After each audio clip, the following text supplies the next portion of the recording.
다우존스는 0.65% 하락하면서 37,735.11로 장을 마감했습니다.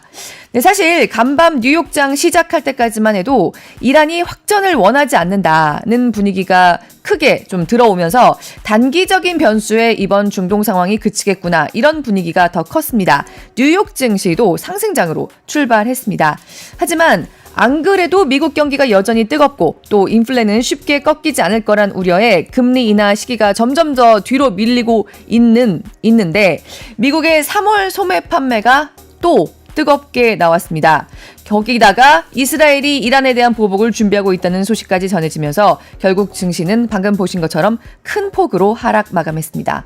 핀비즈맵으로 먼저 가보도록 하겠습니다. 네, 핀비즈맵 대체로 북습니다. 보시는 것처럼 어디라고 할 것도 없이 온통 하락세인데요. 특히 간밤 나스닥 대장주들에는 개별 악재도 있었습니다. 먼저 애플 2% 넘게 빠졌습니다. 1분기 아이폰의 전 세계 출하량이 중국에서의 부진 영향으로 1년 전보다 10%가량 줄어들었다는 뉴스가 나온 영향이 컸습니다. 올해 3월까지 아이폰은 모두 5,010만 대가 출하됐다는 게 시장조사업체 IDC의 집계인데요. 지난해보다 9.6% 정도 줄어든 거고 시장의 기존 예상치보다도 낮은 수치입니다. 2022년에 코로나19로 인해서 공급망이 마비됐을 때 이때 이후로 가장 가파른 수준의 하락세를 보였습니다. 근데 사실 1분기에 전 세계 스마트폰 전체 출하량은 지난해보다 그래도 7.8% 늘었기 때문에 아이폰 고유의 부진이 더 눈에 띄는 상황입니다. 지금 중국에서는 중국 자국 제조사들의 스마트폰이 인기죠. 샤오미, 트랜션, 또 화웨이의 메이트 60 프로 같은 게 선전하면서 애플의 시장을 크게 갉아먹고 있는 게 1분기의 아이폰 출하량에서 다시 한번 확인되면서 애플 2% 넘게 하락했습니다. 그리고 테슬라. 전 세계적으로 인력을 10% 이상 감축하겠다는 메일을 전 직원들에게 보낸 게 알려지면서 5.6% 가까이 폭락했습니다. 지난 연말 기준으로 테슬라의 전체 직원은 14만 4,703명이었는데요. 3년 전보다 2배 가까이 늘어난 상태긴 합니다. 이 중에서 14,000명가량을 해고할 거라는 게 미국 언론의 추산입니다. 엄청난 규모죠. 특히 이번 감원에는 테슬라 사업 초기부터 일론 머스크를 보좌해온 테슬라의 주요 경영진 4명 중에 1명인 드루 베글리노 수석 부사장 같은 고위 인사도 포함됐습니다. 머스크는 직원들에게 보낸 이메일에서 내가 감원보다 더 싫어하는 일은 없지만 반드시 이번에 해야 할 일이라고 언급했습니다. 테슬라의 판매 부진이 이 정도인가, 그리고 초창기부터 함께해온 핵심 멤버까지 떠나는 상황인가, 이런 분위기가 투자자들의 불안을 자극했다고 할 수 있습니다. 여기서 종목판으로 가보면요. 저희 늘 문제적 종목은 오른쪽 상단에 보여드리죠. 오늘은 문제적으로 오른 종목부터 먼저 보여드리겠습니다. 미국의 실적 시즌 지난주부터 본격적으로 시작됐는데요. 지금은 금융주들 실적이 잇따라 발표되고 있습니다. 네, 바로 눈에 띄었을 겁니다. 골드만삭스 1분기에 깜짝 실적을 내면서 2.9% 상승했습니다. 1분기 매출이 전년보다 16%, 이익은 28%나 늘어났습니다. 모두 월가 예상치를 훌쩍 뛰어넘은 수치입니다. 반면에 B2B 앱마켓 서비스를 제공하고 있는 세일즈포스는 7% 넘게 폭락했습니다. 사실 우리나라에서는 그렇게까지 알려지지 않은 기업이지만 미국에서는 세일즈포스의 상황으로 경기를 가늠하는 부분도 상당히 있는데요. 다만 간밤의 폭락은 그런 것 때문이 아니라 이 회사가 인포메디칼한 데이터 회사의 인수 방안을 검토하고 있다는 보도가 나왔기 때문입니다. 이 회사는 기존에 스냅을 비싸게 인수해서 실패한 M&A를 했다고 평가받은 전력이 있기 때문에 투자자들의 불안이 이 소식으로 주가에 반영된 걸로 분석됩니다. 그리고 오늘 미국 시간으로 15일은 트럼프 전 대통령의 형사재판 일정이 처음 개시되는 날입니다. 전직 대통령이 형사 피고인으로 법정 배심원단 앞에서 재판을 받게 되는 건 미국 역사상으로 처음 있는 일인데요. 트럼프의 소셜미디어 트루스 소셜의 모회사인 트럼프 미디어 앤 테크놀로지 그룹의 주가가 18% 넘게 폭락하면서 장을 마쳤습니다. 우측 하단에서 볼 수 있습니다. 종목판에서 보시는 티커 DJT 이 종목입니다. 트럼프 전 대통령의 이니셜을 딴 티커인데요. 지난달 IPO 당시에는 역시 대선 테마주, 역시 트럼프 SNS 하면서 화려하게 날아오르는 듯 했지만 상장 사흘째부터 하락세를 이어오고 있습니다. 게다가 오늘은 이 회사가 보통주를 최대 2,149만 주까지 신규 발행한다고 공시하면서 방금 보신 것처럼 사정없이 폭락했습니다. 금리 가보시겠습니다. 네, 사실 간밤에는 금리의 움직임이 의미심장했습니다. 보시는 것처럼 금리 장기물 단기물 할 것 없이 급등했습니다. 그나마 장중에 이스라엘의 대이란 보복 준비 소식이 전해지면서 조금 하락한 게 이 정도입니다. 여기에는 아까 잠깐 말씀드린 것처럼 간밤에 발표됐던 미국의 3월 소매 판매 영향이 컸습니다. 한마디로 미국인들이 돈을 얼마나 잘 쓰고 있는지, 소비로 움직이는 미국 경기의 현 상황을 보여주는 지표인 미국의 3월 소매 판매가 전달보다 0.7%나 늘면서 시장 예상을 훌쩍 뛰어넘었습니다. 이래가지고서는 인플레이션을 잡을 수 있겠나, 올해 금리를 내릴 수는 있을 것인가, 이런 불안이 커진 겁니다.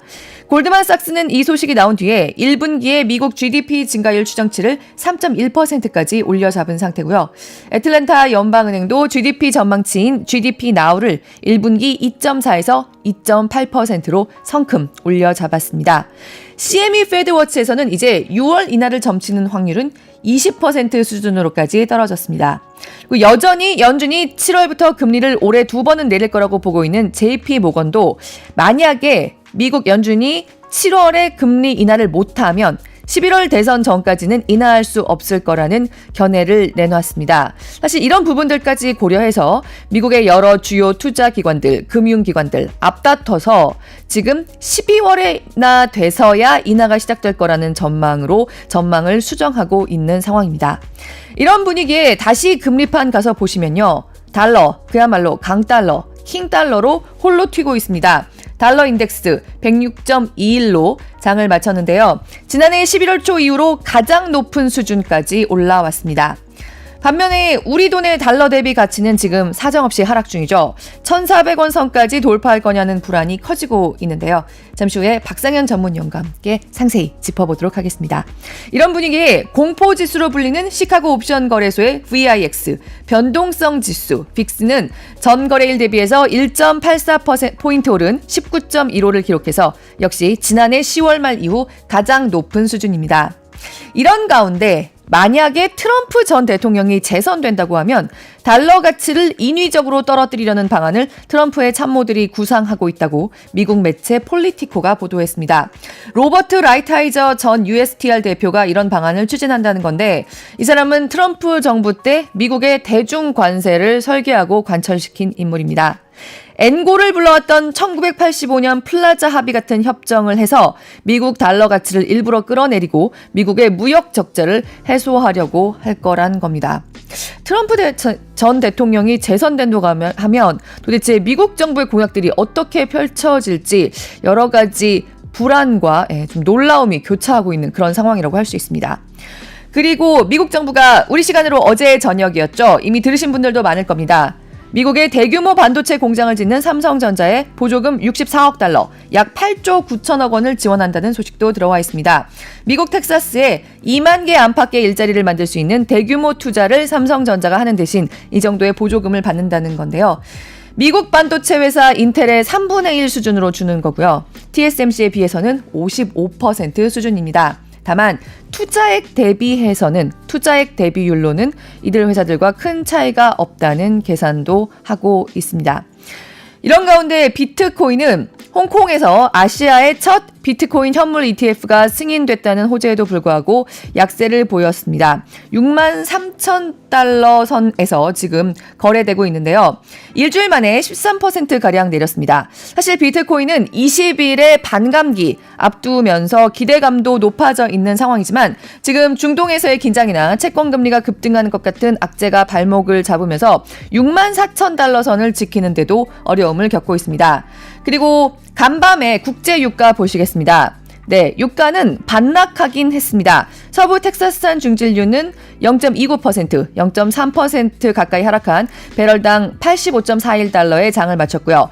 브렌트유는 여전히 90달러대를 넘어서고 있지만 0.4% 하락하면서 배럴당 90.1달러에 장 마감했습니다.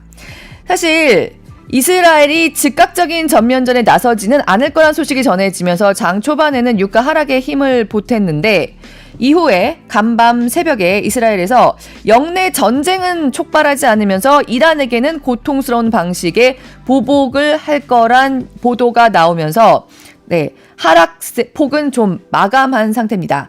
이스라엘이 언제 어떤 수위로 이란을 공격할지에 따라서 확전 여부가 달려 있다고 할 수 있는데요. 이런 가운데 미국은 중동의 긴장 완화를 원한다는 입장을 재차 강조했습니다.